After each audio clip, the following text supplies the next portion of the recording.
Yes guys, how's it going? It's here, back again with another video. Today I'm going to be discussing how to get people to actually want to buy your product. You'll have seen it in the title. And specifically the vehicle or the method that we're going to be using to get this desired outcome, which is people buying your stuff, is going to be through online. And specifically, I'm going to go into this in the video, it's through developing a personal brand.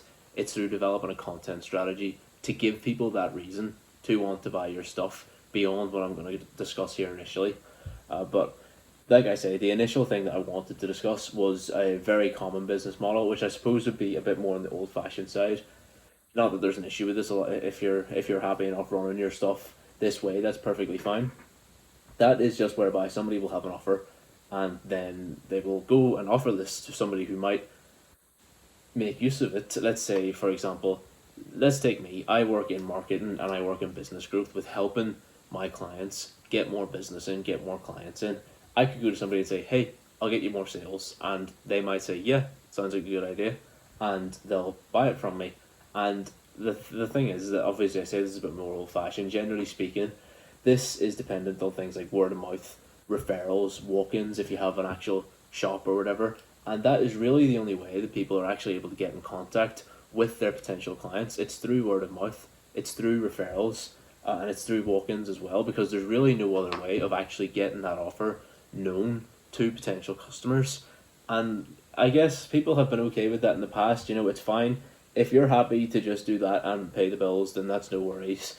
Specifically with the idea of actually growing your business and taking things up to a new level, or a level that you otherwise previously would have been not accustomed to, you're going to need to implement new strategies to get people to see what it is that you offer. I'm going to go ahead and assume that your offer and your product or your service is dialed in. You are good at what you do. It's sort of a bare minimum, You need to be able to solve problems for other people and provide value, or else nobody's going to want it, no matter how many people see it. But you have your offer dialed in, you have your service dialed in, or you have your product dialed in. I'm not here to tell you how to do your job. I'm going to assume you have that already dialed in on your end. With regards to getting more people to seeing that, here is what I think, at least what I have been using, what I implement on behalf of others to get those new inquiries and new eyes on their business and their service. And that is, like I say, through creating a personal brand or a content strategy. And I know this probably looks a bit complicated, there's arrows everywhere, but I'm going to break it all down a bit simpler, don't worry. All of it sort of starts with content, and as you can see here, I have a couple of different types of content. You've got testimonials, case studies, free value and insights, and personable content. And the idea behind the testimonials is that, let's say you were working alongside John and Melissa, and let's take, for example, let's say you're a mortgage advisor, whatever. You helped get them a mortgage for their perfect situation. Let's say John is unemployed and Melissa has bad credit, and it's a problematic situation. It's going to be difficult for those guys to get a mortgage, but because you're very good at your job, you have a very good offer, you have a very good service, you were able to fix their problem. You were able to provide value to John and Melissa. You can take John and Melissa's testimonial, you can make a case study out of it, you can post it online, you can make content out of that situation. And let's say 2 minutes down the road, there's Ryan and there's Helen. And Ryan and Helen are also self-employed and have bad credit. And they see this with John and Melissa and they're like, oh my god, well, if he can fix this problem for these two people who are in the exact same place as we are, then surely he'd be able to do it for us as well. That's me going ahead and assuming that I'm talking to some male mortgage advisor, but you get the picture. If you can provide those testimonials and those case studies, it builds trust in your ability to then go off and deliver the service for other people. And with regards to free value and insights, let's say, for example, we'll take me, for example, and you can see this in my Instagram. Actually, I'll get my Instagram up all the time. What you want to do, provide free value, and the idea behind this is, let's say I go off and, I don't know, let's say I give the secret to growth, how to actually grow your socials, and I do that for free. What I'm doing is I'm giving free value, and people can see this and they'll think, oh, well, I took this free value and I implemented it into my business, and it worked for me. It helped me grow on my organic platforms. If he's able to do that for free, what is his pay program going to look like? You can take this and extrapolate it into your own service, whatever it is it's going to be. Let's say you work in, I don't know, let's say you're a mechanic, whatever, and you break down a very simple fix on a car engine. You get what I'm saying? If you're able to do that very concisely and very clearly in a way that makes sense, people are going to trust that you know what you're talking about, and they're going to be more inclined to actually go off and work with you in the future and be more likely to become a paying client as a result of that. And I have here personable content, and that is just in the sense that if you're able to build a connection with people beyond just professionalism and, oh, look at how good I can do my job. Let's say you throw up something funny, like, I don't know, you're out for dinner with your friends, whatever, and you accidentally had a load of beers when you weren't meant to. You get the picture. Everybody's human, and whenever someone can see that, they'll be able to think, oh, well, this guy is just a normal person beyond just sitting at a desk doing his job, whatever. And people will buy from people they like ultimately, and it'll encourage people to like you. It's just the truth. If you can be relatable, you can be not perfect all the time. Essentially, you'll be able to build that personal connection, and that's why I have personable content, because it makes people like you. But the whole idea, moving on through the diagram, now that I've broken all that down, with this content is to funnel people to either your profile or to a landing page. I'll just go for the profile first. And whenever you funnel people to your profile, let's say you round off the content with check out my page for more advice. Once they visit your account, whenever they check out your page, they're going to see more content, they're going to see more testimonials, they're going to see more case studies, they're going to see more free value, and all of this is just going to keep building and building on that keyword, and that keyword is trust. Trust that you can deliver what they want, that you can solve their problems, that you can provide value for them in their current situation. And that is just going to build over time. This is on the basis that you are constantly posting these things, you are constantly posting free value testimonials, which you should be doing anyway. You should be using that organic method and those organic traffic sources, shall we say, to build that trust with your viewers, or else this isn't going to work ultimately. It's just the truth. You need to be posting.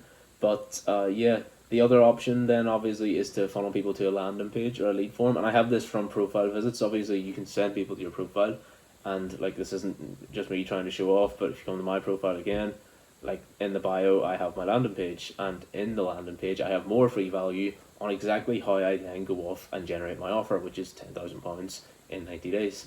And I give the free value, I give the testimonials, I give that social proof, and it builds that trust. If people here are saying, yes, Emmett, you did a great job, you did it for me, yeah, you can go off and do it for other people. People will be more inclined to believe that as well. But I'll just X off of that for now.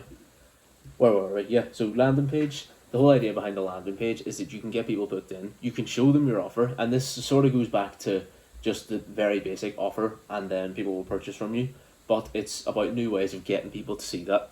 It's bringing new traffic that otherwise wouldn't have heard of you, otherwise wouldn't have seen your offer, otherwise wouldn't have seen that you can potentially help them and solve their problems. You're putting that offer right in front of them, and that's off the back of all the content, off the back of the testimonials, the case studies, the free value, building all that trust, and then throwing the offer right in front of them when they are pretty much in their best position to buy, when they trust that you can deliver what it is that they need and solve their problems. From all of these, because you can do this straight from the profile, you can do it straight from the landing page. If somebody just sends you a DM, obviously you could round off your content with, if this sounds like you and you want to learn more, send me a DM. From all of these, you can get to consultations. A DM, just a direct message, by the way, for anybody who isn't aware. From all of these, you can encourage people in for a consultation. Like in my business, obviously, I can't just take someone on straight away and say, yeah, let's go. I would need to have a discussion to see where it is that they're at the minute, what they've tried, what they want to achieve, before I could then go ahead and let them purchase my service. And it's going to be the same for other people. You can't necessarily just jump in and yeah, offer your service or offer your product. Like if you think of like a doctor, for example, could you imagine you walked into a room with a doctor and you said, hey doctor, I've got a sore chest, and he's like, okay, take these pills. You're going to look at him and you're going to go like, what? How do you know that? And yeah, rightly so. You need to have a consultation with these people first. But you get the picture. If this isn't applicable for your business, then you don't necessarily need to listen to me rambling on. But yeah, guys, this is how you do it pretty much. The way to get new people to see your offer so that you can actually scale your business and take more people in is through a personal brand. And I know I have here as the thing that you shouldn't be doing, or I suppose not the thing that you shouldn't be doing, but the thing you should be looking to avoid if you're trying to scale, and that is just direct offer to purchase, because it's not scalable. You can't get enough people to see it. But ultimately, that is really all that we're trying to do here. We're just trying to up it a bit. We're getting more people to see our offer, and we're getting more people to purchase from us. You need to be able to make the offer to them to get them to buy in the first place. This is just going to get this in front of more people, get them more inclined to believe in you as well with the testimonials, with the case studies. And yeah, ultimately, if we do all of this right, you'll get more people in a better position to want your service, which is ultimately going to result in more purchases and a better standpoint for you to go off and grow your business and actually scale it. And this is trackable as well. It's consistent. It's more measurable. You can put in a specific input for a specific output, especially if you're looking to implement paid ads. I'm not discussing paid ads today. I've got plenty of previous videos on those if you want to go and check them out, and exactly how I implement those in this funnel as well. But yeah, guys, I hope that this helps. I hope that you can take some of this. Well, of course, you can take some of this. You can go off and start posting this straight away today. But yeah, if this is something that could potentially help you in your current situation, then I'm glad you found value from it. Hope you go off, start seeing some results of this, and yeah, check out some of my past videos for more advice and stay tuned for more. But thanks for watching, guys. Cheers.